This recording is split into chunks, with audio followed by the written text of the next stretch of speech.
I'm Mark Juergensmeyer. I'm a professor of sociology and global studies at the University of California at Santa Barbara. And I've been interested in Gandhi and Gandhian ideas for all of my academic career. But let me tell you how it all began. It's a kind of interesting story. Years ago, when I was a graduate student, which really was years ago, I went to India to study. First time I was out of the United States, I went to India to study at Punjab University, and then they asked me to teach a course on political development, which I did in the Department of Economics. It's a very interesting experience. Actually, there was another graduate student in economics at the time, a young man by the name of Manmohan Singh. You may have heard of him. I think he's gone on to do rather remarkable things since then. Actually, I made this connection. I happened to sit next to Manmohan Singh at an event just a couple of years ago. And sorry to say, I didn't really know him at the time I was at Punjab University. But I was just at Punjab University for a year or so before I realized that there was a famine in East India and Bihar. And I wanted to do something to help out. So I left Punjab. I went to Bihar, and I wanted to join some movement that was doing really significant work. And I noticed these people organizing food for work projects in the villages, and I was very impressed with the way they were trying to use the giving out food during the famine as a way of getting people to organize and to work together for their common good. And these are smart people. I said, who are they? Turns out they were Gandhians. So I joined the group, and the movement at Bihar at the time was led by a remarkable man, Jayaprakash Narayan. It's another name that you might be familiar with. And so I lived and worked with J.P. Narayan for a good part of a year, where I got to know him and I got to know the Gandhian movement from the inside, which is the way I began my interest in Gandhi, not so much intellectually at first, but through practical consequences of Gandhian ideas. And when you think of Gandhian ideas, there are really three important, significant ones. One, of course, is ahimsa, which we all know, the idea of nonviolence. The other is the one that's closely associated with J.P. Narayan, and that's Sarvodia, which means welfare for all, or uplift for all, or progress for all. And J.P. and Vinoba Bhave did remarkable things in trying to organize in the villages and to have land distribution project to provide for uplift of desperately poor villagers in a way that they could have a new start on life and they could work together in a collective and common endeavors. And then the third idea is Satyagraha. It's a term that Gandhi invented, really. When he was searching for a term in South Africa to describe what a lot of people describe it as passive resistance, his method of conflict resolution. And he said, there's nothing passive about it. It's very active. And it's more than the resistance. So he liked the term Satyagraha. It comes from agraha, which is cognate with English to grasp, to hold on, hold firm to something. And satya, which is, means truth. And it's based on the is verb, sat, truth in the sense of what really is, what is essential about life, about things, about people, about ideas, about society. So Gandhi was convinced that there was an underlying truth in all of life, and certainly in all of social life and all of relationships. But the issue then was how to find it. And that really became a lifelong quest for Gandhi and a basis for the whole method of Satyagraha. It was so important to him that his own autobiography was described. It was titled The Experiments with Truth. Truth is something you have to go out and try to find and to experiment with.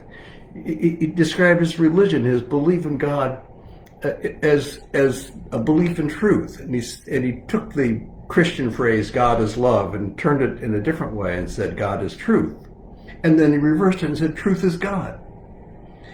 So it was that important to him, that the idea of truth, that if we could fasten on that in some way. And I think that's what Satyagraha was all about. Well, what does this have to do with us? And what does this have to do with us in an age of pandemic, where it seems like truth is a very scarce commodity indeed? I mean, we live in an era of fake news, where people, including politicians, challenge the very notion that there is, a common truth that we all share.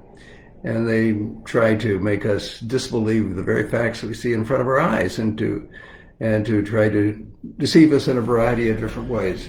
And that's not just politicians, it's merchandising, it's contending ideologies, whether they be religious or political or social. We live in an era in which it's hard to know what's true. And what I'm saying is that's where Gandhi was. Gandhi was in exactly that same situation. To try to know what's true was really the biggest challenge of life. And that, I think, is what the idea of Satyagraha is all about. I was so fascinated in this, I wrote a book about it. It's called Gandhis Way, a manual of conflict resolution. It's my attempt to try to think through what Gandhi meant by Satyagraha, and how he tried to apply it in a practical way in situations of conflict. Because it seems to me that it's not just the protest movements and the so-called passive resistance, the nonviolent struggle that we so much identify with Gandhi. But at a deeper level, it's a theory of conflict itself.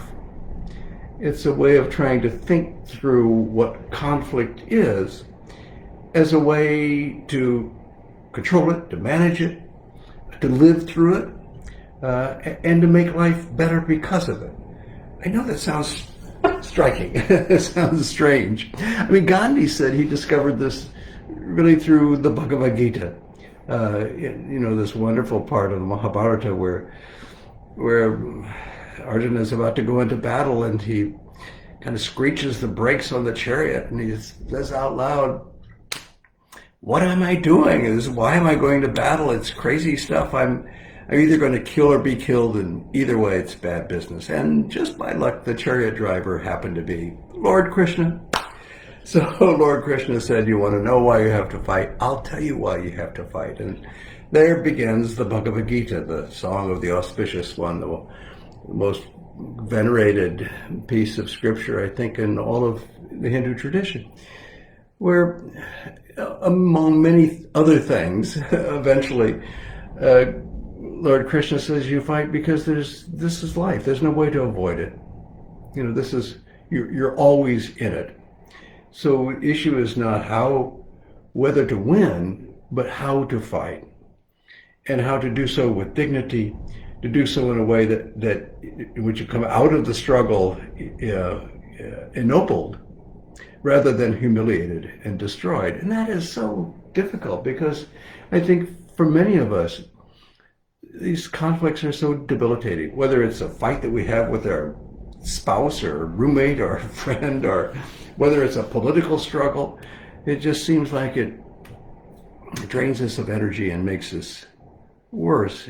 So how could it be that Gandhi would insist, taking the idea from the Bhagavad Gita, the struggle could be ennobling, that you could actually come out of a struggle as a better person than you went in?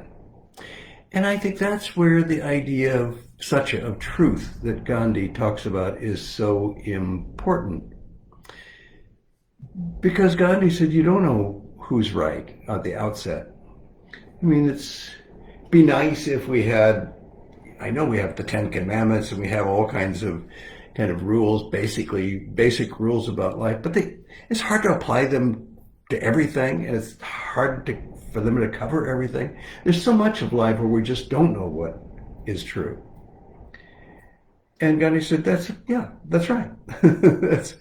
that's exactly right. And yet, he believed that there was a truth. There was an underlying consensus. There was a basis of agreement upon which reasonable and good-minded people could agree. And even if they weren't reasonable, even if they weren't good-minded, they could be kind of encouraged to see the light, particularly if you stop dealing with them. This is where passive resistance comes in. This is where, as Gandhi put it, refusing to participate in anything humiliating, to not be a part of an untruth, but insist upon a truth. But how do you know what the truth is in the first place? Well, that's where Gandhi being a lawyer, saw that there was, some value in a whole legal system where attorneys argue for both sides. And he said, essentially, that's the first step of Satyagraha. You have to argue for both sides. Not just for your side, that's easy enough to do, but for the other side. And you have to, for a moment, interrogate yourself to explain what you've done that is inadequate or is not appropriate or is not truthful in Gandhi's point of view. Because as Gandhi put it, everyone has an angle of vision on the truth. Even the lousiest scoundrel, even if those people we think are just devoid of any shred of truth, have something. If it's their own existence, they have something. Which is to say, not every truth is equal, and not every point of view is equally true. I mean, to say that, really, then you're talking about a kind of a lowest common denominator notion of truth. And Gandhi didn't believe that either. I mean, when it came to the whole issue of the role of British in India, he decided that, the most truthful role for them was to get out, to quit India, to not be in India at all. So it was, and yet he could argue that was good for the British as well as for Indians. And I think in the long run, of course, that has been true. That it is, and he could say that at the same time appreciating all of the virtues, the good things that he thought that British civilization had brought to the world, including to India. But at least at the moment of India being poised, the moment of its independence, Britain's role was not there, not in India, back in the UK, back in the British Isles. So all truth is not equal, and yet all of us have some possessed, even if it's just the tiniest fragment of truth. And to find that and to understand that is tremendously ennobling, especially if it allows us to reveal what was wrong with our position in the first place. Because we can't always be right all the time. And sometimes we don't know we're wrong until we're really challenged. And for Gandhi, that was one of the great virtues of a fight, and why he welcomed conflict. Not because he liked to fight with people, but he liked to learn from what a conflict provides you, and that is a sharp interrogation of you from someone else. And that kind of laser position which these critiques give can help us understand ourselves better and to gain a stronger sense of our own truth. And that then is the basis upon which you can launch a struggle to try to change things. If you find a level of truthfulness in a conflict, which you think really does underlie both positions, and which you think really does serve your opponent as well as yourself, something that passes the litmus test of ahimsa, nonviolence, which, as you know, means more than just not killing. It means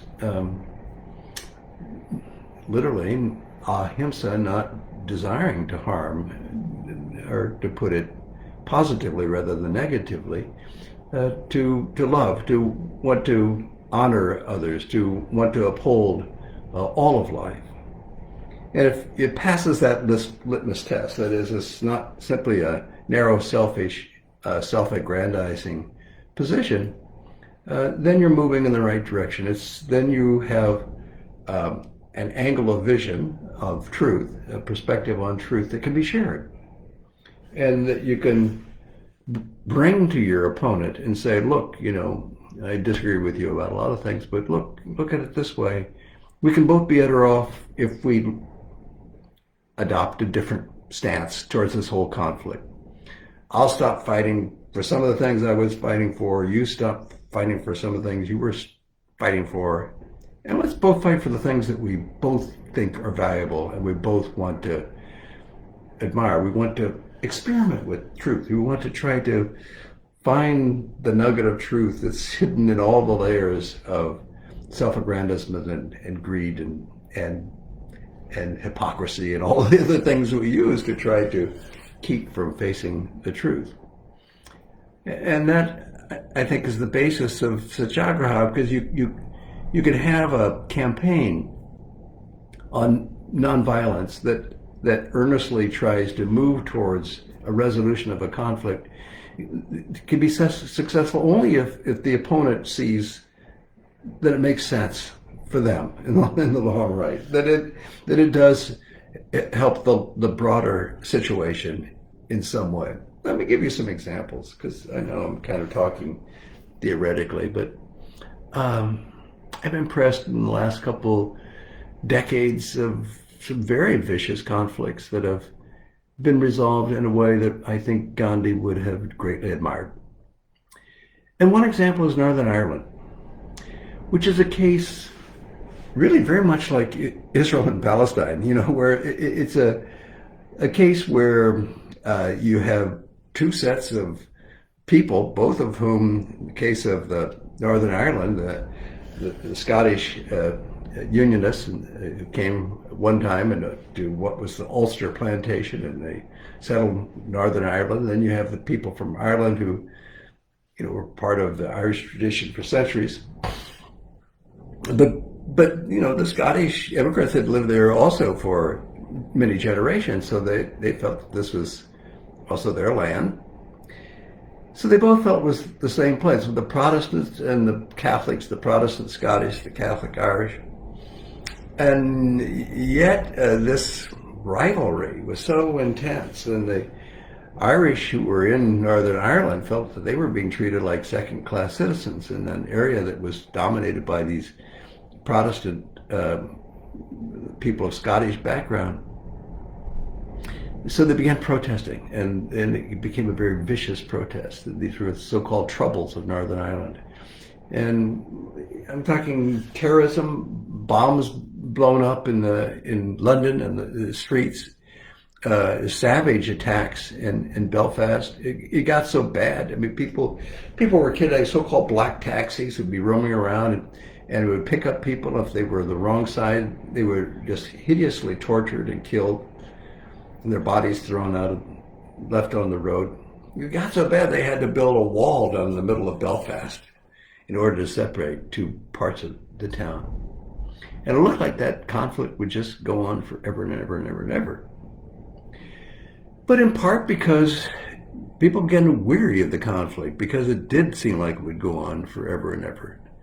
That some backdoor negotiations began, not with the most strident leaders, but with the kind of number 2 or 3 level in command, and began talking. They brought in Senator George Mitchell from Maine, an American of Lebanese background, who had no connection with either side, which was the point, because he could be a kind of an honest broker to help me kind of go back and forth between both sides. And then the country of Ireland and the country of UK got involved in the act because they had to, because they were the broader entities of which both the groups within Northern Ireland were a part.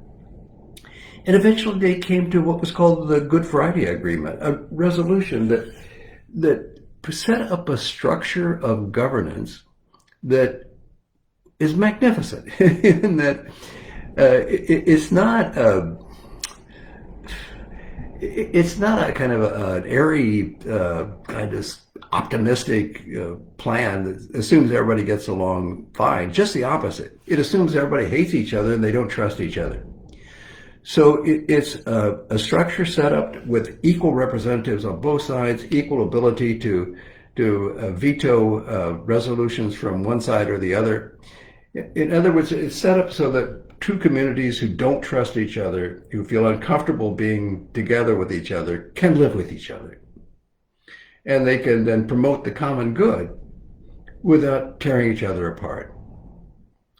And it's been a bit rocky, particularly at first since then, but it still holds. The peace still holds in Northern Ireland. I mean, it is possible for truth to prevail, even in such a situation.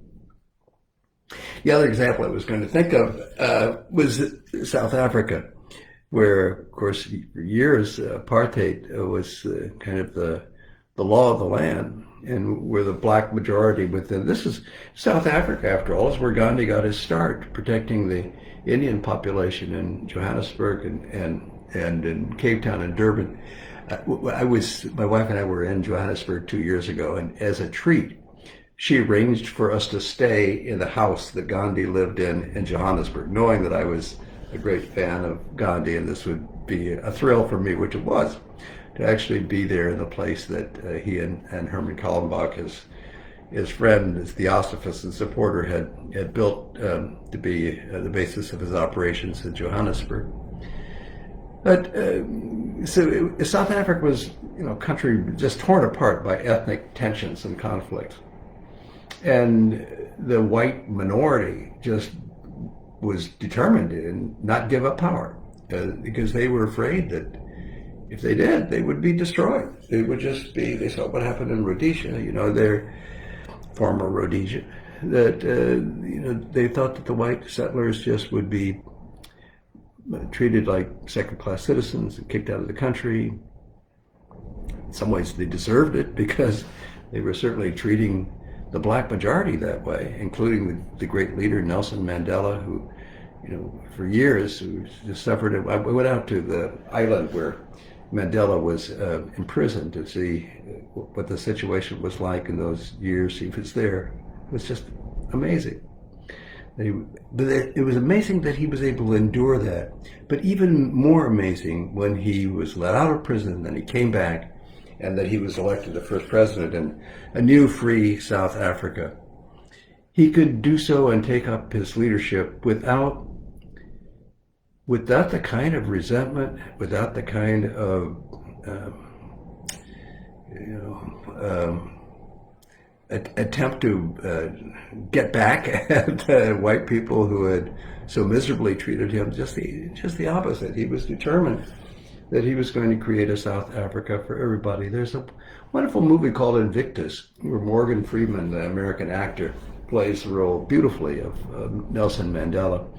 And it's about how he used the means of the rugby team in South Africa. So the rugby was the favorite sport of the white people in South Africa, and soccer or football was the favorite sport of the black.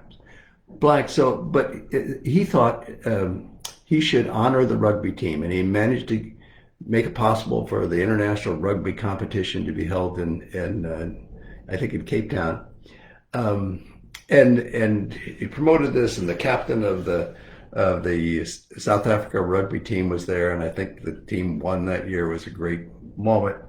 And the white captain of the rugby team came from a very racist family who hated blacks, and they thought that Mandela was just going to lead the country into ruins.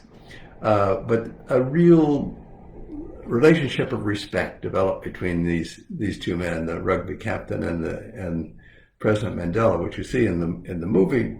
And the crowning moment is on the great event of the rugby competition where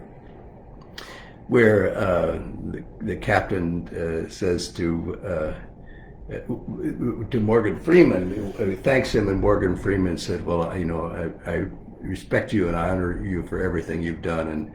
And the captain said, "No, Mr. President, it's I who respect you." and honor you for everything you've done. And I think that's symbolic of a way, a Gandhian way of trying to cut through the natural tensions and the natural ability to see things only one's own way, and to try to find a world and a society which is decent for everybody. Not that it works forever. I mean, South Africa has new problems. When we were there, we learned about a lot of them, and new tensions, and there are new conflicts that people have to deal with. But that's where it seems to me that Satyagraha is such an important vehicle, not just for conflict and particular conflict resolutions, but a vehicle for life. Because in some ways that message from the Bhagavad Gita is still true for all of us. Conflict is life. It's the world in which we live. You can't escape it. There's no point in even trying. And so the issue is how to live with grace, with dignity, in a way that makes our involvement with conflict ennobling rather than humiliating. Because ultimately then, Satyagraha and Gandhi's message to all of us is not just a temporary message for protest and for particular conflicts, but a message for how to conduct ourselves in life.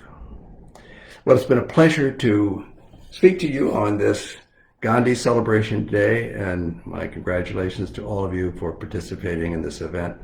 And think of Satyagraha and think of Gandhi as you think about your own lives. Good afternoon, and good night.